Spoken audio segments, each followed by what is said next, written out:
So this is a narration from Mu'adh bin Jabal radiallahu ta'ala anhu, where the Prophet, peace be upon him, is commenting on the du'as of other people. So this is a great lesson for us into the do's and don'ts of du'a. So he says that the Prophet ﷺ heard a man supplicating, and he asked Allah subhanahu wa ta'ala, he made in his supplication, Allahumma inni as'aluka tamama ni'ma. Oh Allah, I ask you for the completion of a blessing, or the full completion of the blessing. Okay, an-ni'ma is the blessing.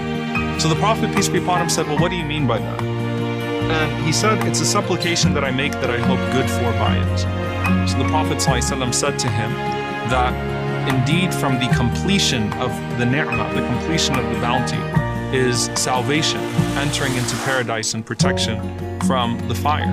So the Prophet ﷺ was not negating his dua. He was saying, just make sure that you intend by that tamam al-ni'ma, that completion of the bounty, the ultimate bounty, which is salvation, entering into paradise and protection from the fire.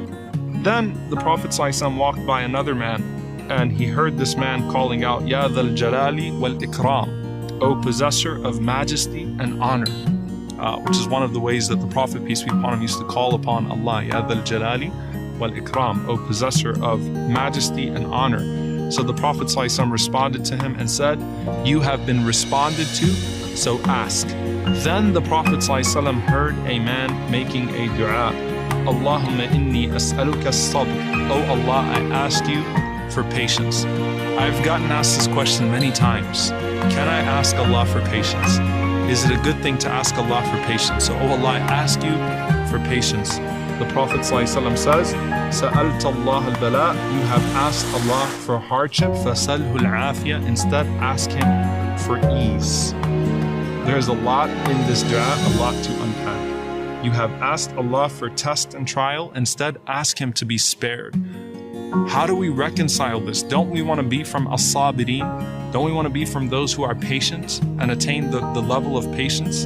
Didn't the Prophet ﷺ say that Allah has never given a servant of His a gift that is more expansive and more comprehensive than a sabr, than patience? So why would the Prophet ﷺ say to this man, don't ask Allah for patience, instead ask Allah for al-afiyah? The Prophet ﷺ was referring to a specific context. It's not about asking Allah for the quality of patience, which is a great quality to have, or the station of the patient, which is a great station to have. But in this situation, when you're going through a hardship, instead of asking Allah to give you patience in the hardship, ask Allah to remove the trial and demonstrate patience in your very being. Instead of asking Allah with a spirit of uncertainty and with a spirit of expectation of hardship and trial, ask Allah with an expectation of good and of ease, and then accept, if trial comes to you, that trial is indeed good and is a form of ease in its full context. So the Prophet ﷺ did not approve of this man making the dua, Allahumma inni as'aluka as-sabr. Oh Allah, I ask you for patience. Instead, the Prophet ﷺ taught us to ask Allah for afiyah, to ask Allah to be spared, and then to take with grace and patience whatever comes our way. So may Allah subhanahu wa ta'ala grant us the quality of sabr and grant us the station of as-sabirin, but may Allah subhanahu wa ta'ala grant us al-afiyah, grant us pardon and forgiveness, and allow us to be spared in this life, and grant us the best of this life and the next. Allahumma ameen.